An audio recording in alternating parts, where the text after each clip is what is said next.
Guys, আমি কিন্তু এখন ব্যাংকের মোড়ে রয়েছি। আপনারা দেখতে পাচ্ছেন ব্যাংকের মোড়ে প্রাকৃতিক সৌন্দর্য। হ্যাঁ, আপনারা যখন রাস্তা চিনবেন না তখন ছাদের ভিডিও দেখবেন। আমরা ব্যাংকের মোড়ের ঠিক কাকিনামুখী রাস্তা সেদিকে যাচ্ছি, হেঁটে যাচ্ছি। আপনারা দেখতে পাচ্ছেন ব্যাংকের মোড়ে কাকিনার দিকে রাস্তা, এদিকে আমি সিএনজি ধরবো, সিএনজি ধরে আমি আসলে গ্রামের রাস্তা যাবো।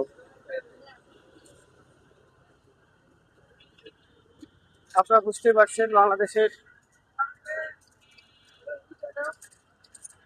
আমরা বর্তমান রয়েছি কাকিনার ব্যাংকের মোড়ের কাকিনার রাস্তায়। আমরা কাকিনার দিকে যাচ্ছি। আপনারা সব জায়গায় ভ্রমণ করবেন কিছু না কিছু শেখার জন্য, তাহলে আপনারা উপকৃত হবেন। আর যদি ভ্রমণে কিছু শিখতে না চান তাহলে কিন্তু শিখতে পারবেন না। পাশে কিন্তু আপনাকে তাকাতেই হবে যে আপনাদের কি অবস্থা বর্তমান, আশেপাশে কোনো সমস্যার সম্মুখীন হবে কিনা, আবার কোনো বিপদের সমস্যা হবে কিনা, সে বিষয়গুলো আপনাদের তাকাতে হবে। হ্যাঁ, যদি তাকান সেক্ষেত্রে আপনারা উপকৃত হবেন, আর যদি না তাকান সেক্ষেত্রে আপনারা উপকৃত হবেন না। কারণ রাস্তাঘাটে কখন কোন সময় কি বিপদ যে আসে সেটা বলা বড় মুশকিল। হ্যাঁ, যদি আপনারা জানতেই পারেন।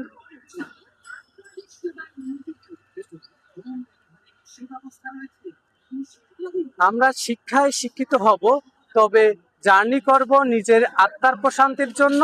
আর জার্নি সাথে হচ্ছে আমরা এমন কিছু শিখবো যেটা আমাদের সারা জীবনের জন্য লাগবে।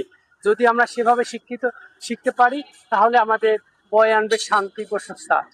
এটা ব্যাংকের মোড় থেকে এদিকে কিন্তু আপনাদের মেডিকেল মোড় যাওয়া যায় খুব ইজিলি ভাবে। হ্যাঁ গাইজ, আপনাদের জানিয়ে রাখতেছি যে শিক্ষা ইসলামেও জায়েজ রয়েছে, আর ইসলামেও শিক্ষার প্রাধান্য দেওয়া রয়েছে। আপনারা এজন্য শিক্ষা অর্জন করবেন। শিক্ষা অর্জন করতে গেলে আপনাকে নিজ এলাকা ত্যাগ করতে হবে, বাইরের পরিবেশের সাথে সম্পর্ক রাখতেই হবে। এটাই হচ্ছে শিক্ষার মূল উদ্দেশ্য।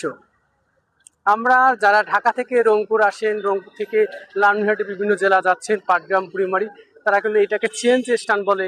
এই সিএনজি স্ট্যান্ডে আমরা সিএনজিতে চলে যাবেন। হয়তো ঈদের ব্যাপারে একটু দাম বেশি নেবে, তো আপনার সিএনজি স্ট্যান্ড করে এখানে সিএনজি অনেকগুলো রয়েছে, এগুলো হাতিবান্ধা মেডিকেল মোড়ে নামিয়ে দিবে।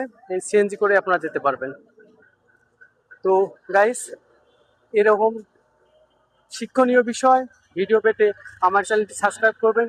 সুস্থ থাকবেন, আপনাকে স্বাস্থ্যটাকে ভালো রাখবেন এবং সুস্বাস্থ্য কামনা করছি। পর্যাপ্ত ভিটামিন সমৃদ্ধ খাদ্য খাবেন। এই শেষ করছি। খুদা হাফেজ।